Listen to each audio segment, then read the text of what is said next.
prestige. But still if you feel that way तो आपको ये ध्यान रखना है कि अब आप जहाँ कहीं भी हैं start giving your best. First year में बेसिक्स ही होते हैं सारे सब्जेक्ट्स.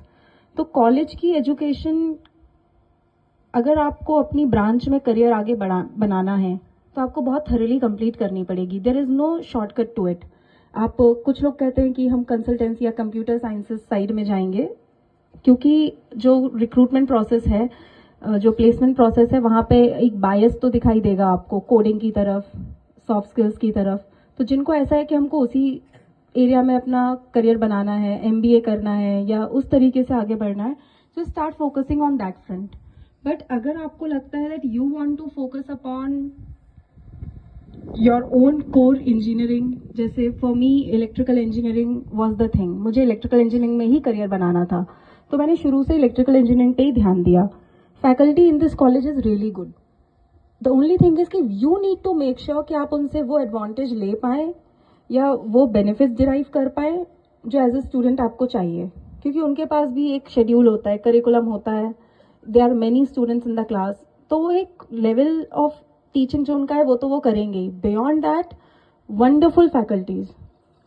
अगर मुझे कुछ फैकल्टीज के यहाँ पे नाम लेने हो जिन्होंने मुझे शुरू से बहुत अच्छे से गाइड किया है, they have always been there for me even after the results और during preparation all the while. Priyanka Paliwal ma'am है, मुकेश किरार सर, अमित ओझा सर, ये 3 टीचर्स तो ऐसे थे कि कभी भी कोई प्रॉब्लम हो I can always reach out to them even today. तो इस तरह से आपको अपनी फैकल्टी के साथ एक रेपो डेवलप करना चाहिए. हर फैकल्टी के पास इतना टाइम नहीं है कि वो एक एक बच्चे के साथ में उस तरह से रेपो डेवलप करने में टाइम लगा पाएं. तो ये आपकी रिस्पॉन्सिबिलिटी है कि आप रीच आउट करिए. कॉलेज में आपको मेंटरशिप टाइप का माहौल अपने लिए क्रिएट करना पड़ेगा और अपने लिए एफर्ट्स खुद को डालने हैं. सो एक तो ये कि आप यहाँ पे कॉलेज की चीज़ों का प्रॉपर बेनिफिट डिराइव कर पाएँ, तो उसके लिए पर्सनल लेवल पे एफर्ट डालिए, कनेक्ट करिए टीचर्स से. जो भी फैसिलिटीज़, अब तो इंफ्रास्ट्रक्चर बहुत अच्छा बन गया है, new classrooms, new labs, much more sophisticated. इन सारी चीज़ों को अगर आप चाहते हैं कि आप यूज़ कर पाएँ तो for that start putting individual efforts. अपने लिए डिफाइन कर लो क्या करियर आपको करना है. कुछ का होगा सिविल सर्विसेज करना है, कुछ को कोर फील्ड में जाना है, कुछ को कोडिंग या एमबीए साइड जाना है. डिफाइन करिए, उस डायरेक्शन में एफर्ट्स करना शुरू कर दीजिए. और इतनी सारी सोसाइटीज़ भी होती हैं कॉलेज में, उस तरह अपने इंटरेस्ट के हिसाब से आप उन सोसाइटीज़ के साथ अलाइन कर सकते हैं. ये जो 4 साल का प्रोसेस है, this is the process of developing your personality. Knowledge तो गेन करना ही है, उसके साथ साथ आपकी जो पर्सनालिटी शेप होती है वो कॉलेज में होती है. मोर सो फॉर हॉस्टलर्स, क्योंकि जब आप हॉस्टल में रहते हैं तो आप सीखते हैं नए लोगों के साथ रहना, एडजस्टमेंट्स करना, एडजस्टमेंट्स करते हुए आपको बढ़ना कैसे है आगे, वो भी आप यहीं पे रह के सीखते हैं. एंड ये लॉन्ग टर्म में आपको बहुत बेनिफिट करेगी. दुनिया में कहीं भी जाएंगे, जो वैल्यूज़, जो चीज़ें आप आज अपने अंदर इंकलकेट कर लेंगे वो आपके साथ रहेंगी. सो ये तो एक जनरल वो हो गया.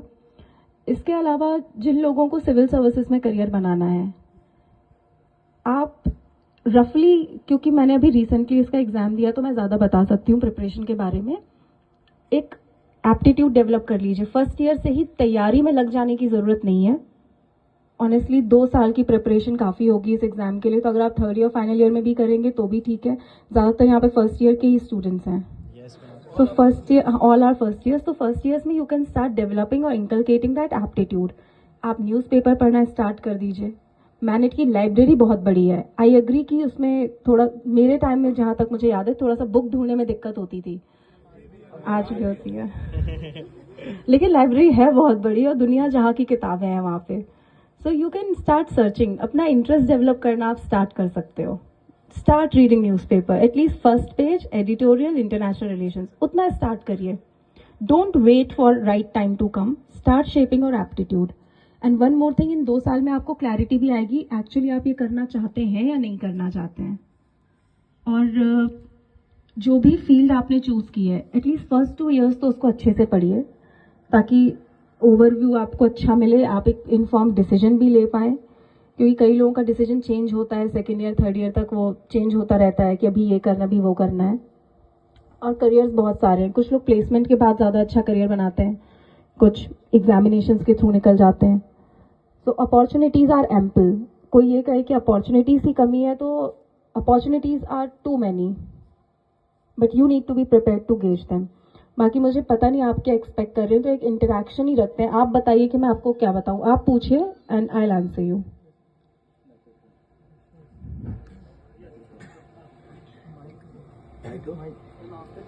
Exhaustive exam like JEE, had it ever occurred to your mind कि अब और competitive नहीं है?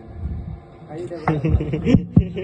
No, because the thing is कि आप अगर देखोगे जेई आपने दिया है टू गेट इनटू कॉलेज। अब ये तो एक्सेप्ट कर लीजिए कि हर स्टेज पे खुद को प्रूव करना पड़ेगा, वो कभी नहीं रुकता है। Even I am telling you कि अभी मुझे लगा था जब यूपीएससी निकला कि अब मेरी पढ़ाई खत्म हो गई है, अब मैं सिर्फ लाइफ में एंजॉय करूंगी, अब कोई कंपटीशन नहीं, अब बंद हो गया। इसके बाद क्या है, आपको हर दिन खुद को प्रूव करना है।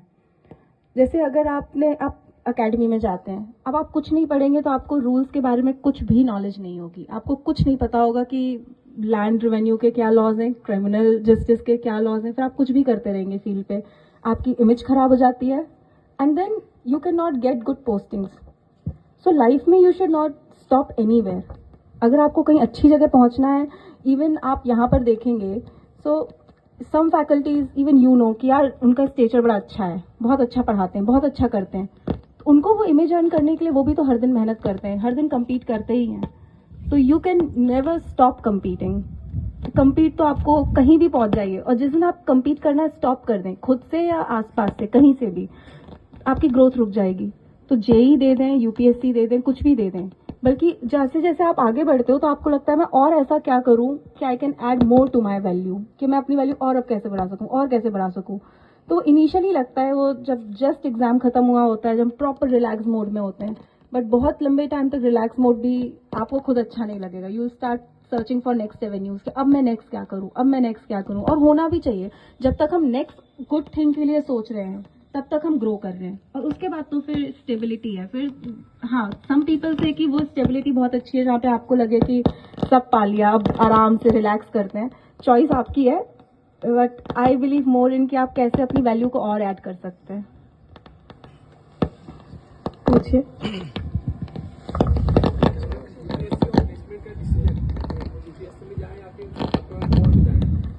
ये डिसीजन तो आपको खुद लेना है, और इसका यह है कि आपका इंटरेस्ट, पहली चीज तो इंटरेस्ट। अगर आपको ऐसा लगता है कि आपका इंटरेस्ट कोर में है, आपको इंजीनियरिंग के जॉब्स करने में ज्यादा मजा आता है, तो फिर आप कोर की साइड जाएंगे।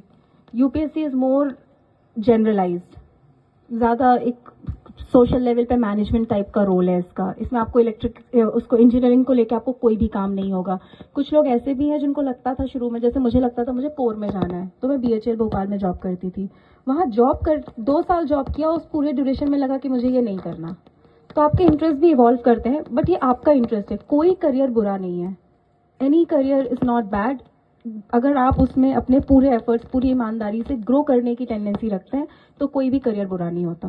बट चॉइस आपकी ही है। आप चाहें तो ऐसा भी कर सकते हैं कि डेली आप 2 घंटे यूपीएससी की प्रिपरेशन में दे दीजिए। अगर आप सेकंड थर्ड ईयर से भी देंगे, 2 साल अगर आप देंगे, आपका एक बेस बन जाएगा। फिर आप डिसीजन ले लीजिए कि आपको कोर में जाने में अभी भी इंटरेस्ट आ रहा है, या आप पढ़ाई करके आगे निकल सकते हैं। So you can not take decision आज, अभी तो आप बहुत ही छोटे हो, बेसिकली आप 12th पास हो, फर्स्ट ईयर भी पूरा नहीं हुआ है, राइट? हाँ, so you are just 12th pass, तो बहुत बड़ा डिसीजन आप आज नहीं ले सकते। ओवर टाइम आपका नॉलेज बढ़ेगा, आपकी इन्फॉर्मेशन बढ़ेगी, और उस हिसाब से आप डिसीजन ले पाओगे। बट अगर दिमाग में है कोर और UPSC, start giving 2 hours to UPSC. Newspaper पढ़ लो, कोई रैंडम जो बुक्स सजेस्ट होती हैं, बुक्स तो लगभग इंटरनेट पे हर टॉपर की बुक लिस्ट मिल जाएगी, जो अच्छी लगे वो पकड़ के पढ़ना स्टार्ट करना, और फिर डिसीजन ले लेना। Ma'am, how did you make your mind for UPSC and how did you prepare for it?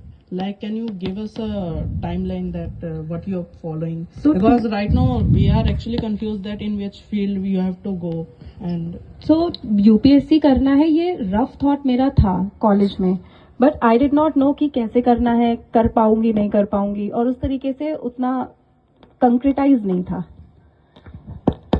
कोई भी विश होती है यूपीएससी कर ले या कुछ, जब आप उसको गोल बना लेते हो तो आपको प्लानिंग करनी पड़ती है। आप कौन सी बुक्स पढ़ोगे, कहाँ से कौन सा गाइडेंस लोगे, कितने घंटे पढ़ाई करोगे।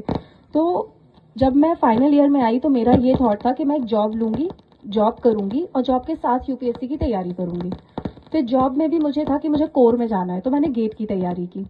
उस समय तक यूपीएससी की तैयारी नहीं की थी। जब गेट में सिलेक्शन हो गया और बीएचईआर भोपाल मैंने ज्वाइन किया, बीएचईआर भोपाल के पीछे भी यही कहानी थी कि एक तो कोर इलेक्ट्रिकल था और दूसरा भोपाल में था, तो मुझे लगा शायद टाइम मिल जाए पढ़ाई करने का साथ में, तो करती थी, थोड़ा थोड़ा किया।